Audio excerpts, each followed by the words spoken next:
I never imagined that a beachfront property could turn into a war zone, but that's exactly what happened when I bought my dream home just outside the jurisdiction of Seabreeze Shores HOA.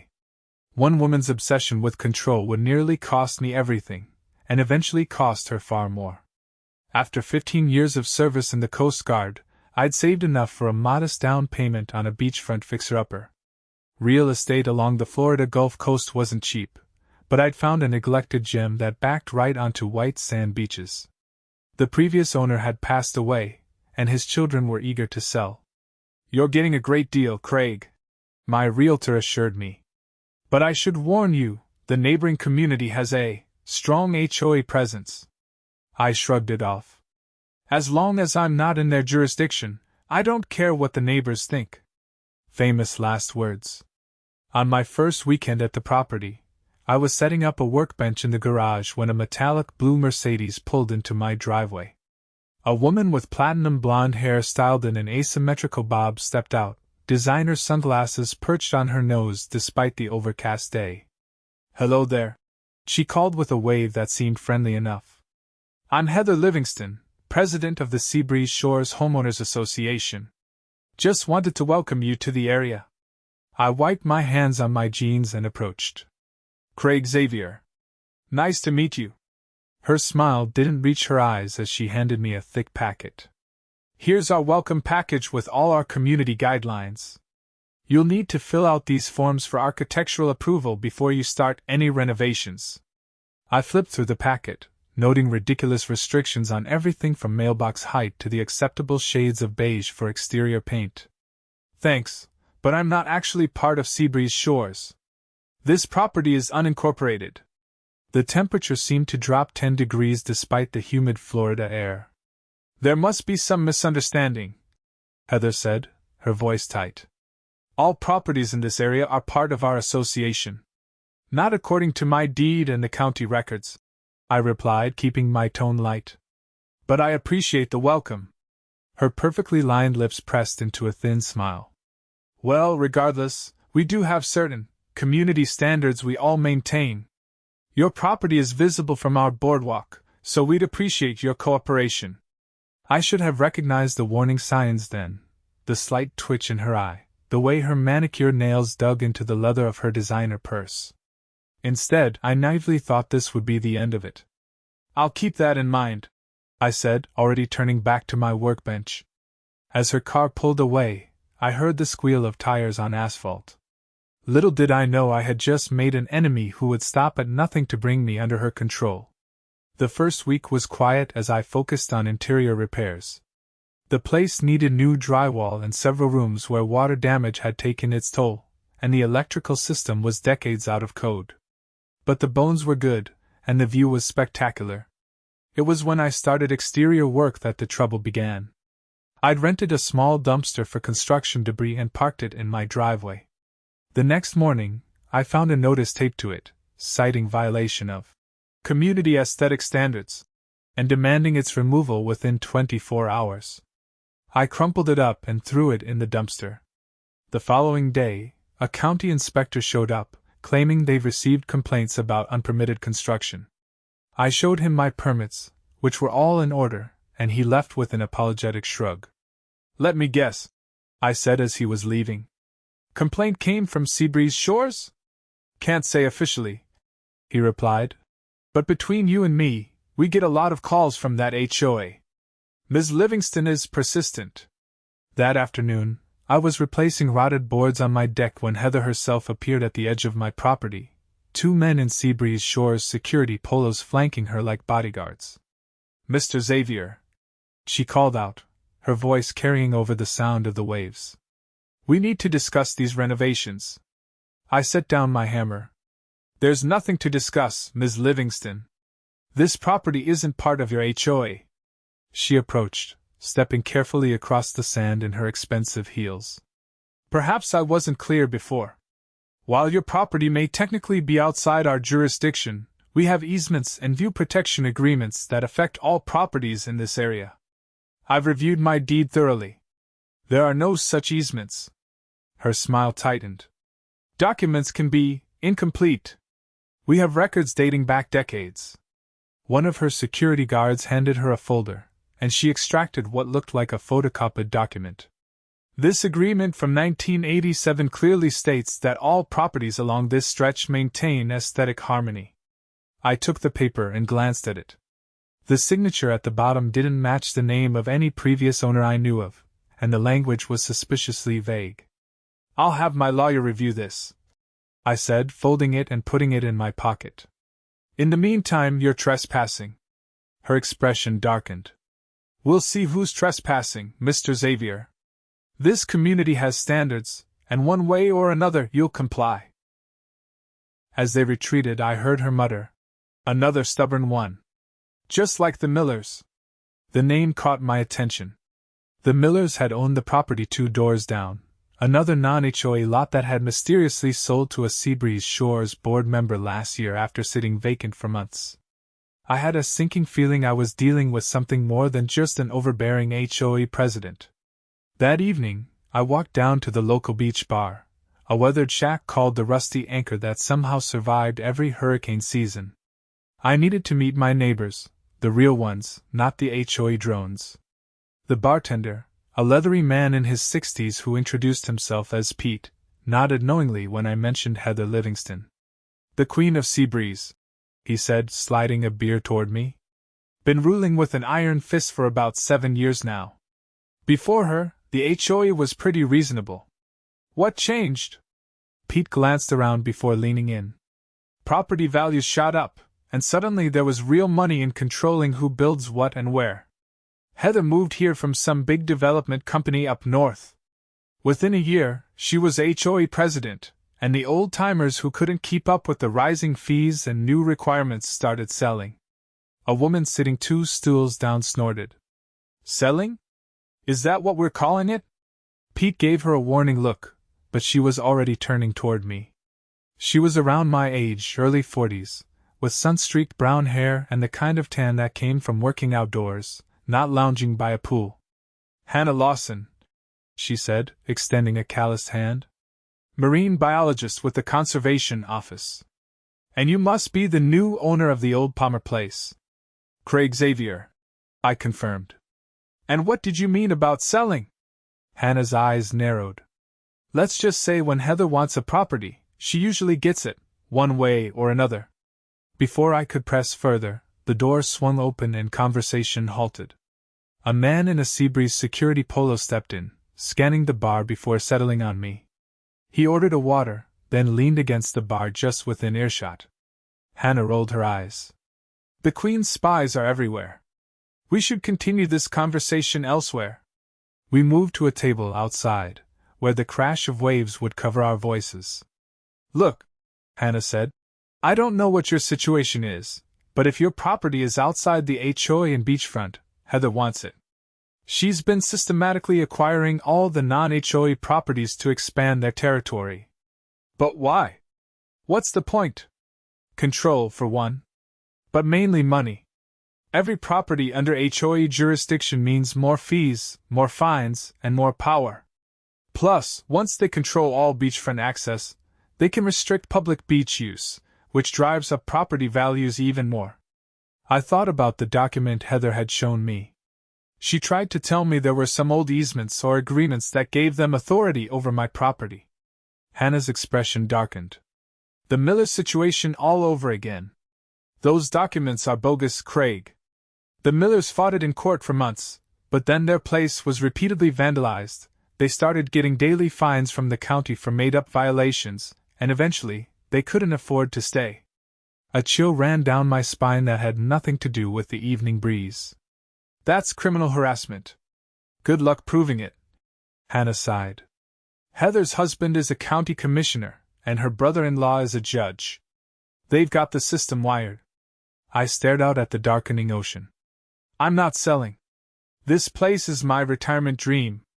I spent 15 years in the Coast Guard thinking about a home like this." Hannah studied me for a moment. "Coast Guard, huh? Well, Coastie, you might be just stubborn enough to stand a chance. But be prepared, Heather Livingston doesn't lose gracefully." She wasn't kidding. The next morning, I woke to the sound of heavy machinery. A large truck was parked at the edge of my property, and workers were unloading concrete barriers. I rushed outside in my pajama pants. "What's going on here?" A bored-looking foreman barely glanced up from his clipboard. "Beach access protection. HOA orders. You're blocking access to my property." He shrugged. "Take it up with Seabreeze management. We're just following the work order." I grabbed my phone and took pictures of everything: the barriers, the workers, the truck with the company logo. Then I called the sheriff's department. While waiting, I noticed a familiar figure watching from down the beach, Hannah, with some kind of scientific equipment. By the time a deputy arrived, Heather had also appeared, documentation in hand. "These barriers are being legally installed on Seabreeze Shores property," she informed the deputy, showing him a survey map. "Mr. Xavier's deed might be confused about the exact property line." The deputy looked uncomfortable. "Ma'am, I'm not a property surveyor. If there's a dispute, you'll need to take it to court. In the meantime, you can't block access to his home." Heather's smile was glacial. "Of course. We'll just secure our own property line properly." She turned to the foreman. "Move the barriers to the line indicated on our survey." They repositioned the barriers just inches from where my property supposedly began, effectively cutting off my most direct beach access. Technically legal, completely hostile. As the deputy left, Hannah approached. "Getting the full Heather treatment already, I see. What are you doing out here?" I asked, noticing her equipment again. "My job. Monitoring turtle nesting sites." She gestured toward the barriers. "Which, coincidentally, those barriers are disturbing. I'll be filing a report with Fish and Wildlife." Heather, overhearing, stepped closer. "Dr. Lawson, always a pleasure.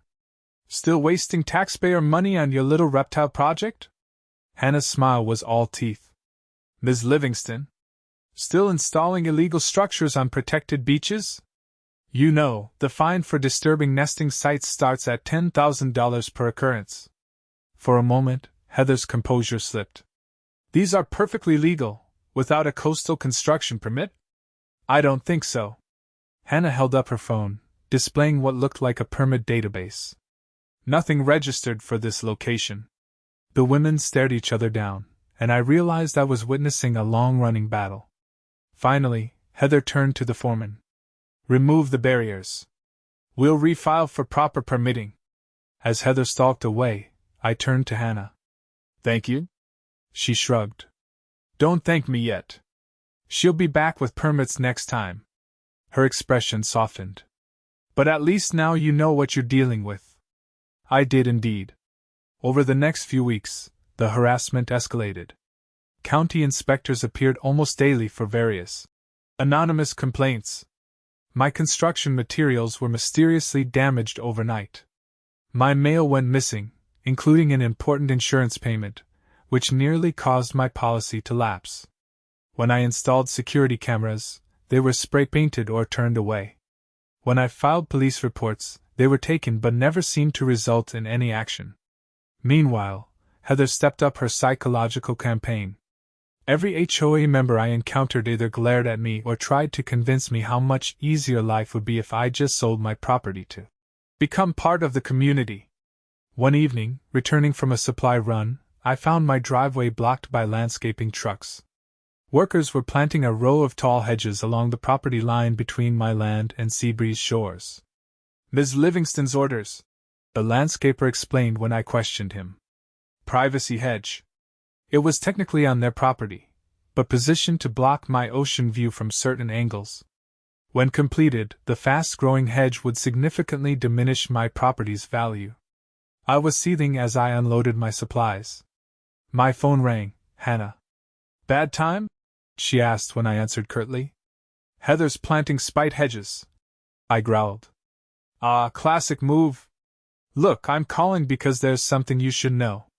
I've been digging through old coastal management records, and I found something interesting about your property and the surrounding land." "I'm listening." "Not on the phone," she said. "Meet me at the Rusty Anchor in an hour?" When I arrived, Hannah was at a corner table with a stack of folders. She'd clearly come straight from work, still in khaki field pants and a conservation department polo. "So here's the thing," she said without preamble. "The reason your property and a few others were never incorporated into Seabreeze Shores is because they were originally part of a state coastal protection zone." She spread out maps showing property designations from the 1970s. These properties were supposed to remain undeveloped as buffer zones, but eventually, the state allowed limited residential construction with strict environmental covenants. What kind of covenants? Restrictions on how much of the land can be developed, setbacks from the dunes, protection of native vegetation, basically preventing the kind of overdevelopment Seabreeze has become. And here's the kicker. She pulled out another document. These covenants run with the land perpetually, and they explicitly prohibit incorporation into any homeowners association. I stared at her. So not only am I not part of their HOA, I legally can't be? Exactly. And Heather knows it. That's why she's been trying to force out owners of these special properties, so she can buy them, let them sit vacant for years claiming environmental restoration, then eventually petition to have the covenants removed due to changed conditions. That's diabolical. Hannah nodded grimly. It's also potentially fraudulent if she's been creating fake documents to intimidate owners. I thought back to the supposed agreement she'd shown me. But why go to all this trouble? There are only, 3 or 4 of these properties? 5, originally. Now just yours and mine. She gestured to the maps. Our properties are the key access points to a quarter-mile of beach. If Seabreeze controls them, they effectively privatize that entire stretch. Wait, your property too? You're my neighbor? She smiled. 3 doors down. The little blue cottage with the observation deck? I'm the last holdup besides you. I leaned back, processing this information. So we have legal protection. That's good news. Hannah's expression turned serious. Yes and no. The covenants protect us from incorporation, but they don't stop the harassment. The Millers had these same protections, but they still broke under the pressure. And after what happened to them, I'm worried things could get worse. What exactly did happen? You mentioned vandalism. Hannah glanced around the bar before continuing in a lower voice. Their place caught fire one night. Official report called it electrical, but Tom Miller swore their wiring had just been inspected. They took the insurance money and left. 2 weeks later, Heather's brother-in-law bought the property for 30 cents on the dollar. My blood ran cold. You think I don't know. Hannah cut me off. But I do know that since I started gathering records and asking questions, I've had my tires slashed twice and received code violations on my property that were never issues before. I considered my options. Fighting this alone seemed increasingly dangerous, but I wasn't about to be intimidated into selling my dream home. We need allies, I finally said. And evidence. Hannah nodded. I've been documenting everything for months. If we could prove a pattern of harassment and fraud, then we need more than just our 2 cases. I finished her thought. We need to find the Millers and anyone else who's been pushed out. For the next few weeks, Hannah and I worked like investigators on 2 fronts.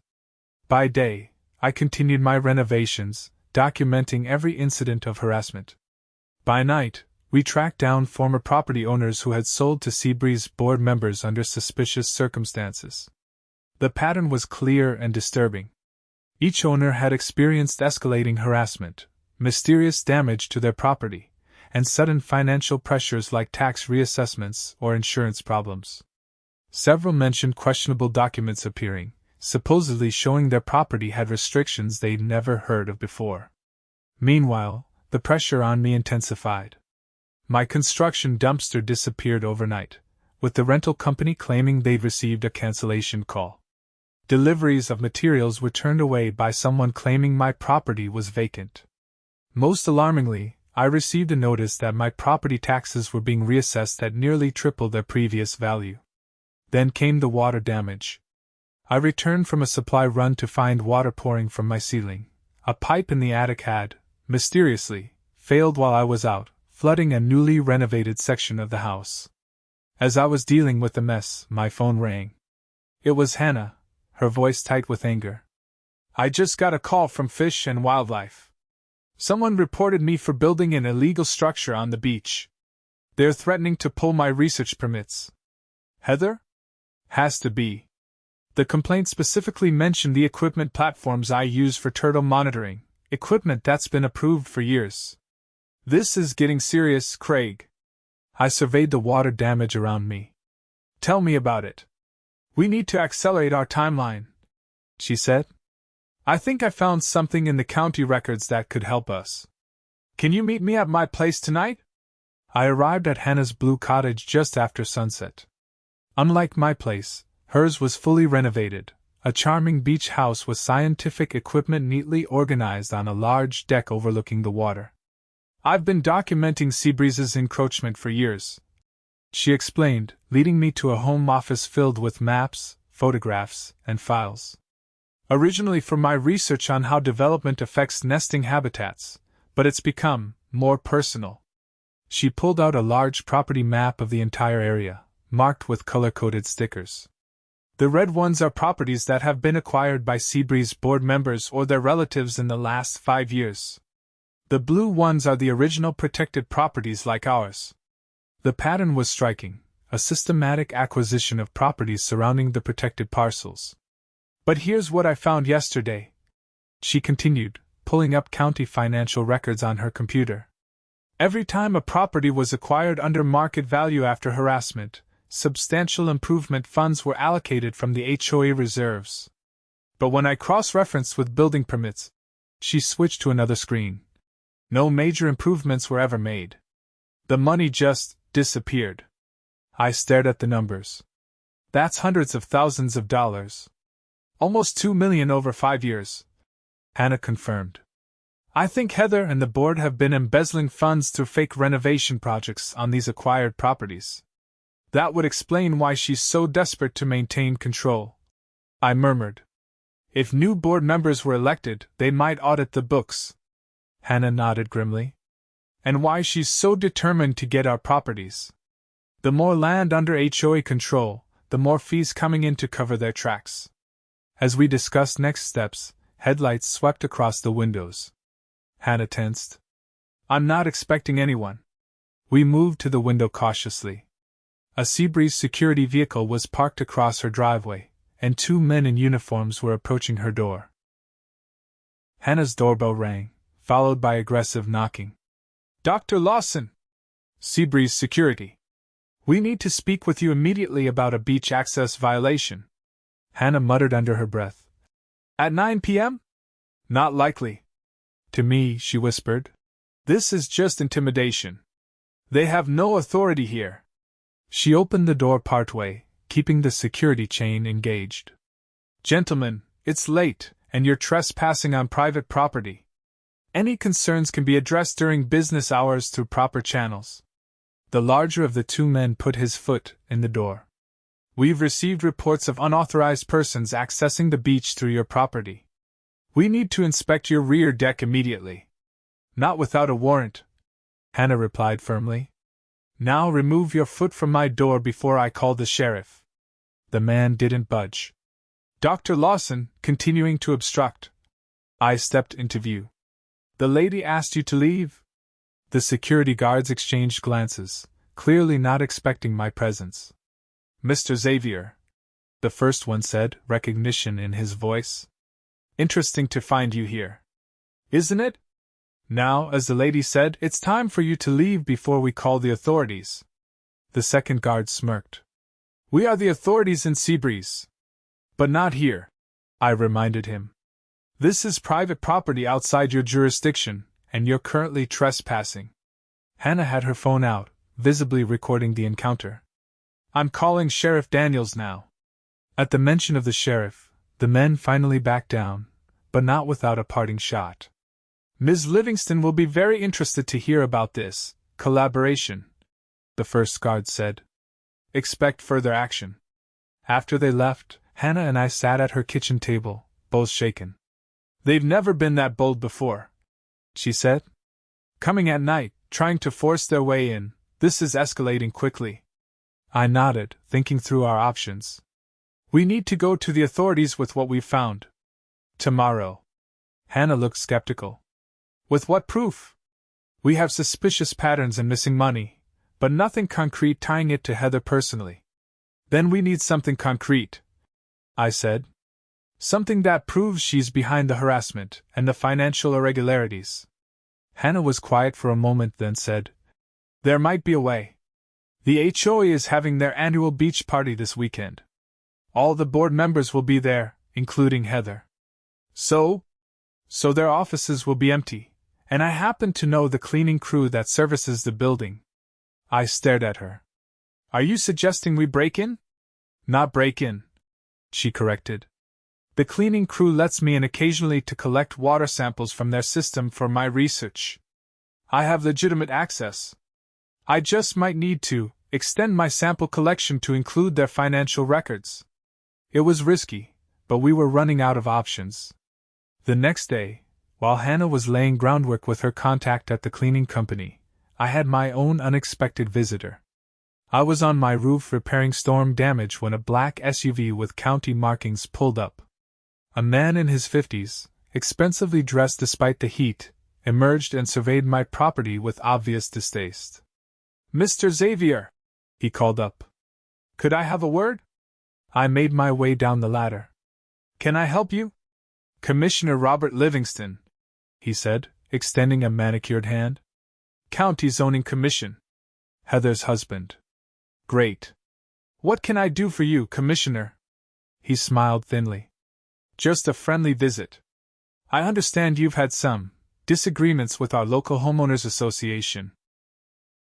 Your wife's association, I clarified. And yes, we disagree about their authority over my property, which is not part of Seabreeze Shores. He waved a dismissive hand. Technicalities. The point is, these disputes rarely end well for individual homeowners. HOAs have resources, lawyers, time. It becomes very expensive to fight them. Is there a point to this conversation, Commissioner? His friendly facade dropped slightly. I'm here to offer a solution. The county has been looking to expand our coastal conservation areas. We could purchase your property at a very generous price, say, 20% above market value. I almost laughed. So the county just happens to want my specific property? Not the dozens of similar properties actually within Seabreeze Shores. We have our reasons, he said stiffly. Environmental concerns. Funny, that's not what your wife told me when she tried to force me to join the HOA.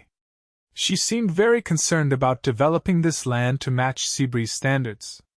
Livingston's expression hardened. My wife and I maintain separate professional interests. This offer comes from the county. And if I refuse? He shrugged, all pretense of friendliness gone. Properties in violation of county codes face escalating fines. Eventually liens. Sometimes condemnation. It would be a shame to see your investment become a financial burden. Are you threatening me, Commissioner? Merely outlining potential realities. He handed me a business card.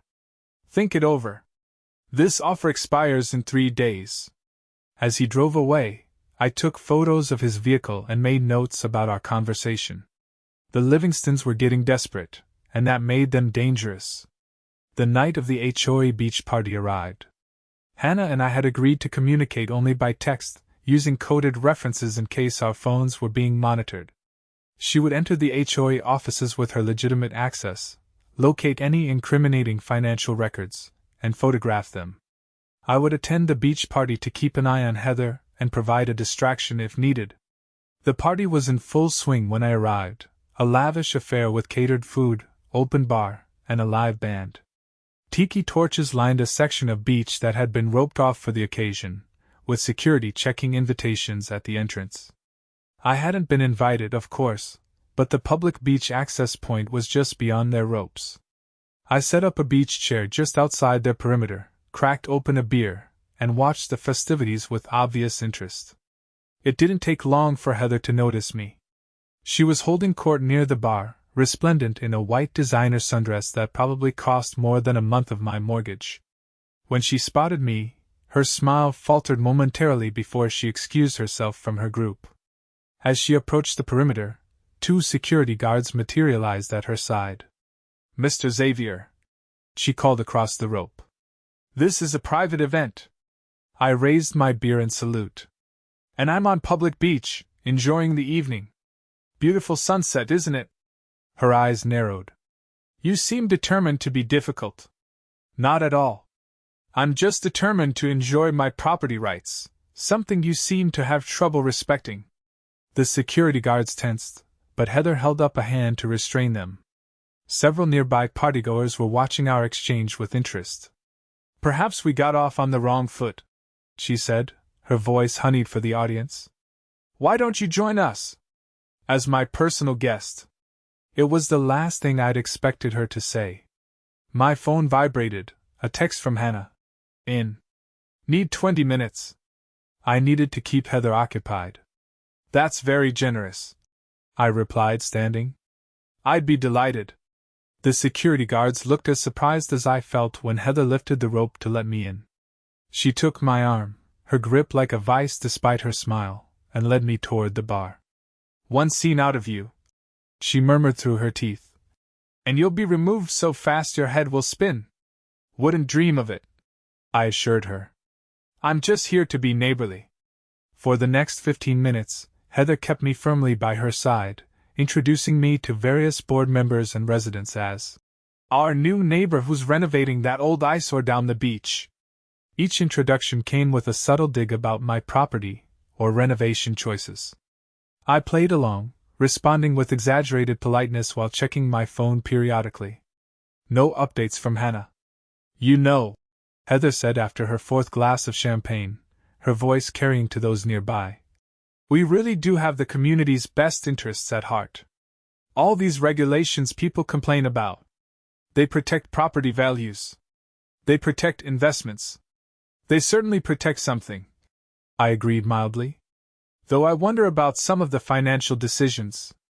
Like spending HOA funds on properties that never seem to get the improvements they're allocated for."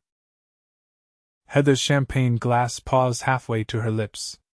"I don't know what you're talking about." "No? That's strange, because county records show quite a pattern of—" I was interrupted by raised voices near the entrance. Commissioner Livingston was arguing with the security guards, his face flushed with anger. When he spotted us, he made a beeline for Heather. "We have a situation," he hissed, grabbing her arm. "Office alarm." Heather's face drained of color.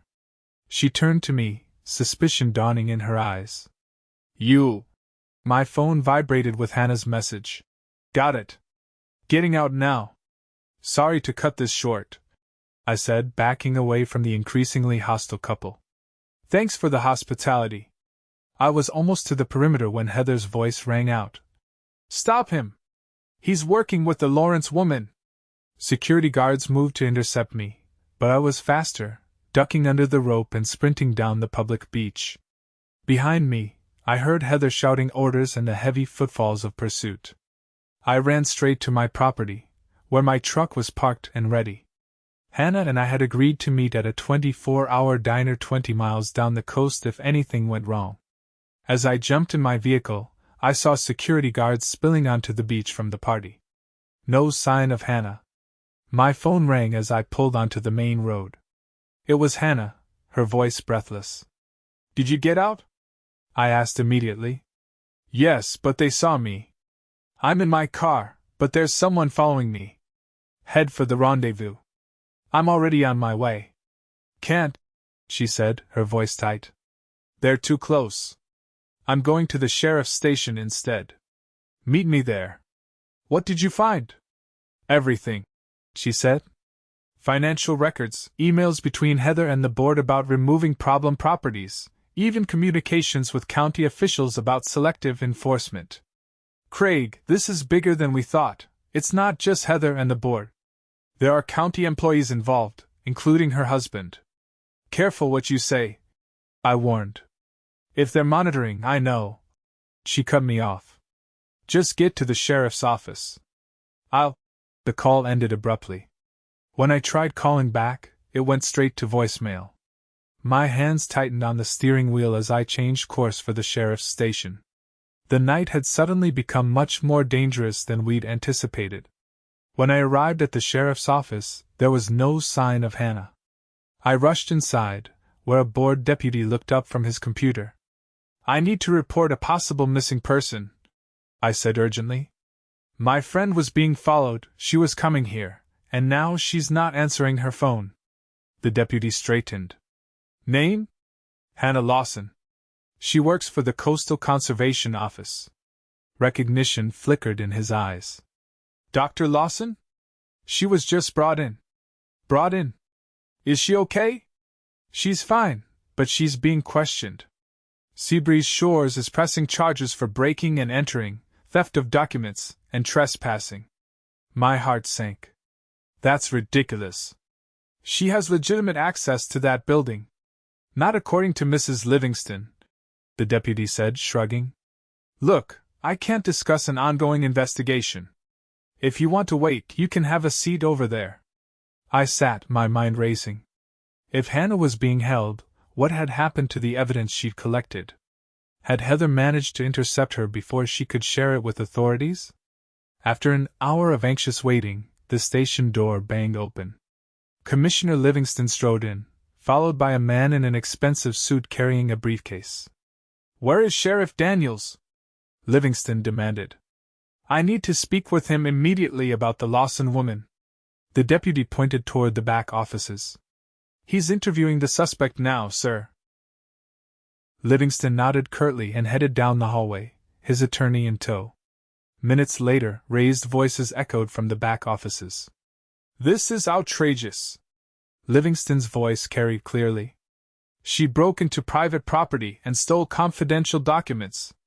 Another voice, calmer, authoritative, responded too quietly to hear. "I don't care what kind of lies she's telling you," Livingston continued. "Those documents were fabricated to damage my wife's reputation. I want her charged with defamation as well." More quiet discussion followed, then the unmistakable sound of a door slamming. Livingston reappeared in the lobby, his face mottled with rage. He froze when he saw me. "You," he snarled. "You're behind this too. Don't think you're getting away with it." His attorney placed a restraining hand on his arm. "Commissioner, not here." They left, Livingston throwing one last venomous glance over his shoulder. Another half-hour passed before the deputy approached me. "Sheriff wants to see you." I was led to an interview room where Hannah sat with a tall, gray-haired man in a sheriff's uniform. She looked exhausted but unharmed, and the sight of her safe sent a wave of relief through me. "Mr. Xavier," the sheriff said, extending his hand. "Tom Daniels. Have a seat." Once I was seated, he continued. "Dr. Lawson here has been telling me quite a story about Seabreeze Shores HOA and certain county officials. She says you can corroborate parts of it." I nodded. "Everything she's told you is true. We've been documenting a pattern of harassment and possibly fraud for weeks. And these documents she brought in, she claims they show financial improprieties and evidence of coordinated harassment against non-HOA property owners. That's a serious allegation." "It's more than an allegation," Hannah interjected. "The records clearly show that HOA funds were misappropriated for personal use, and that certain county officials were paid to selectively enforce codes against targeted properties." Sheriff Daniels sighed heavily. "I believe you. The problem is, those documents were obtained, questionably. Commissioner Livingston is already threatening a lawsuit against the department if we use them." My heart sank. "So they get away with it? After everything they've done?" "I didn't say that," the sheriff replied slowly. "I said we can't use those specific documents as evidence. But now that we know what to look for, we can obtain proper warrants." He leaned forward. "However, we need something solid to justify those warrants. Something that wasn't obtained through potentially illegal means." Hannah and I exchanged glances. "I've been documenting the harassment against my property," I offered. "Photos, videos, records of every interaction." "Good, but not enough for the kind of warrants we'd need. We need something that directly connects the HOA leadership to illegal activity." Hannah's eyes suddenly lit up. "What about the Miller fire?" If that was arson rather than an electrical issue. Sheriff Daniels looked interested. The property that burned last year? The report did seem convenient. But we'd need new evidence to reopen that investigation. What if we had testimony from the original owners? I suggested. We've been in contact with them. They were suspicious about the fire but were pressured to accept the insurance settlement and move on. The sheriff considered this. If they're willing to make official statements, that might be enough to start pulling threads.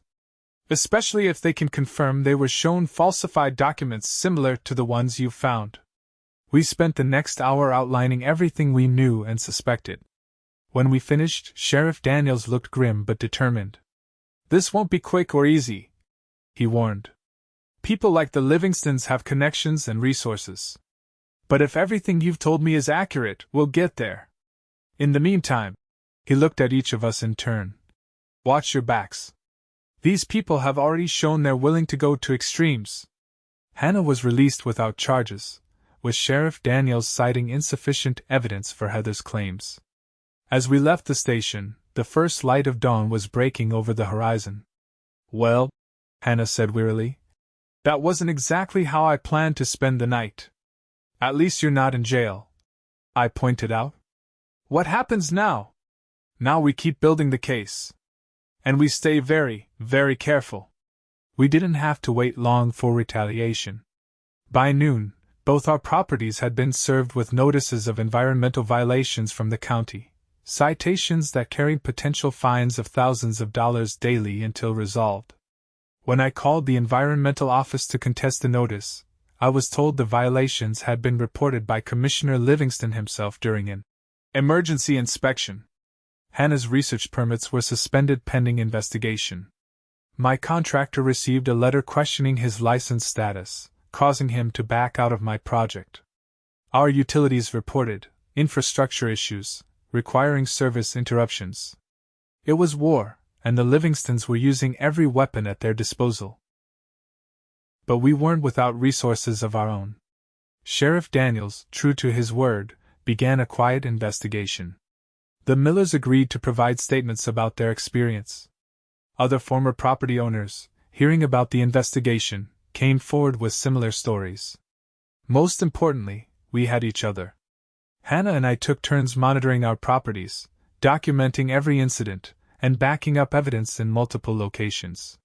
What had begun as an alliance of necessity was becoming something more, a partnership built on mutual respect and growing affection. 3 weeks into this stalemate, I received an unexpected visitor. A young woman in business attire approached my property cautiously, looking around as if afraid of being seen. "Mr. Xavier?" she called from the edge of my driveway. "Could I speak with you privately?" I approached warily. "Who are you?" "Jessica Morgan.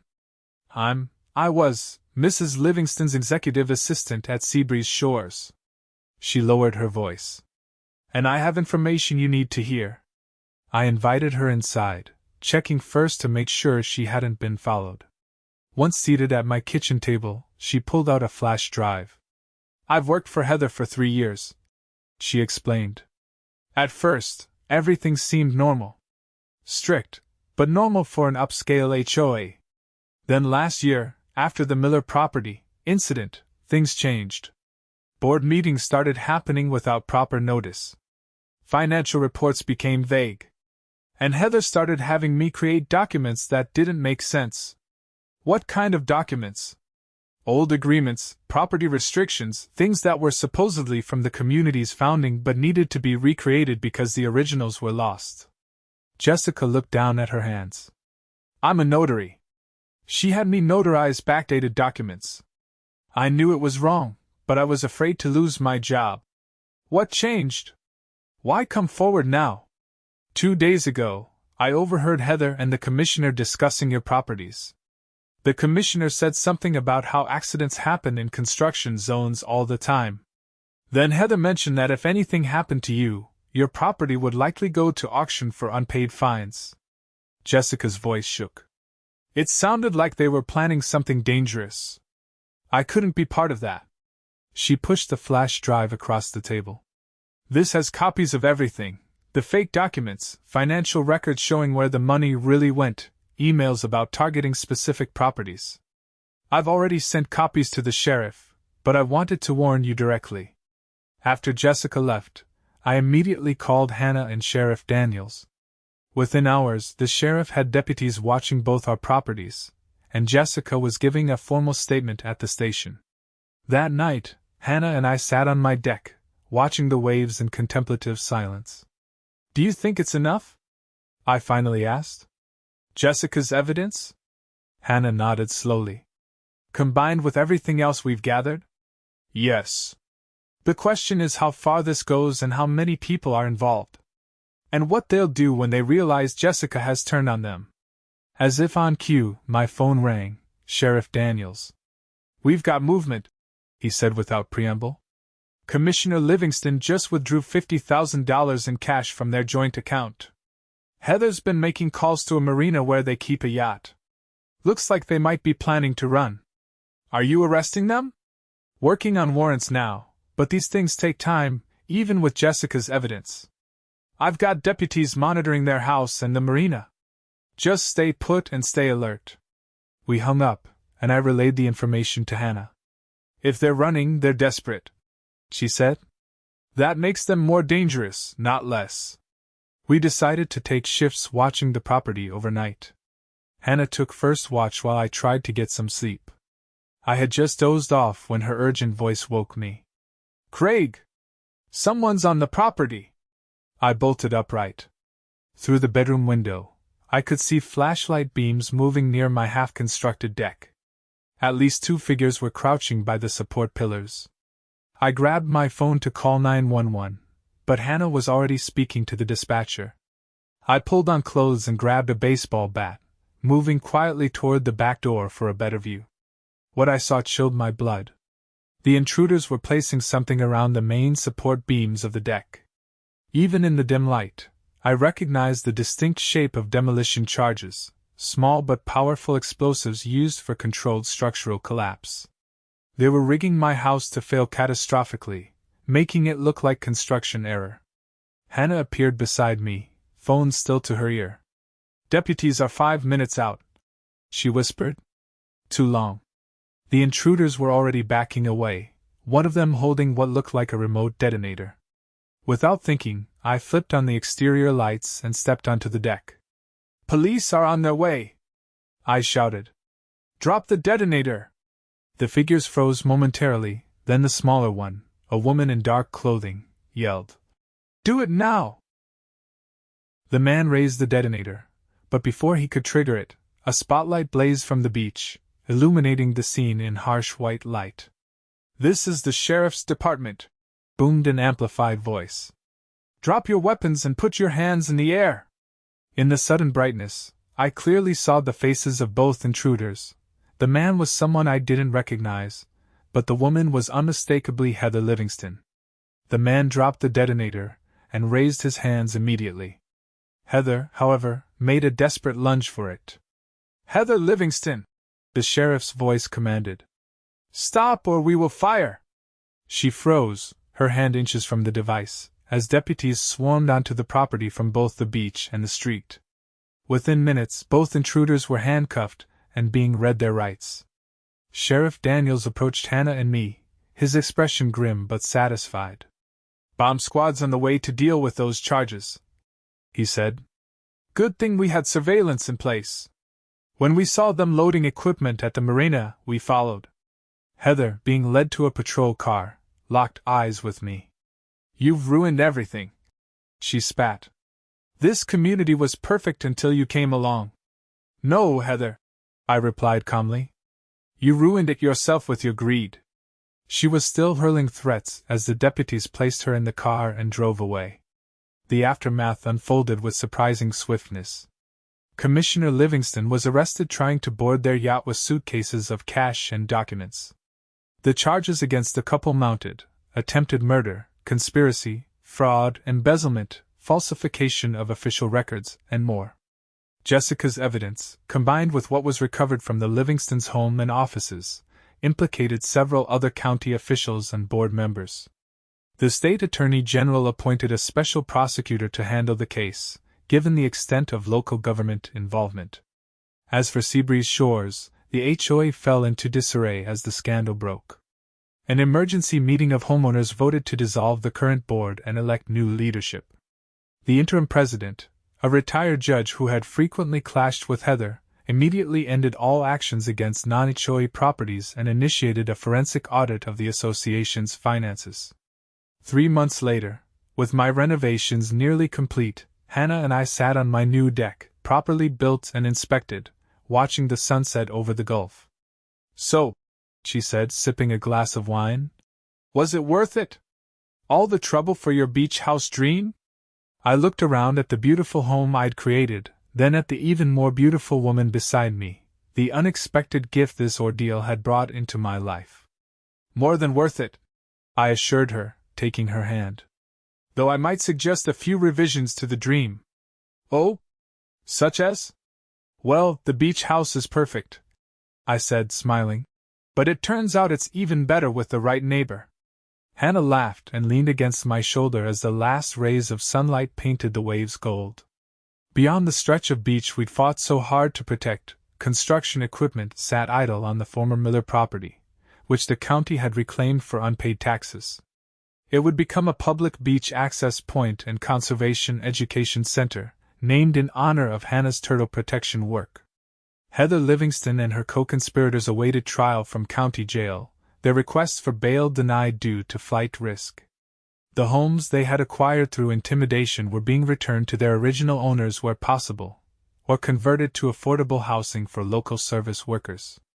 As for us, we had not only our properties and our freedom, but a community that was slowly healing from years of corruption and fear.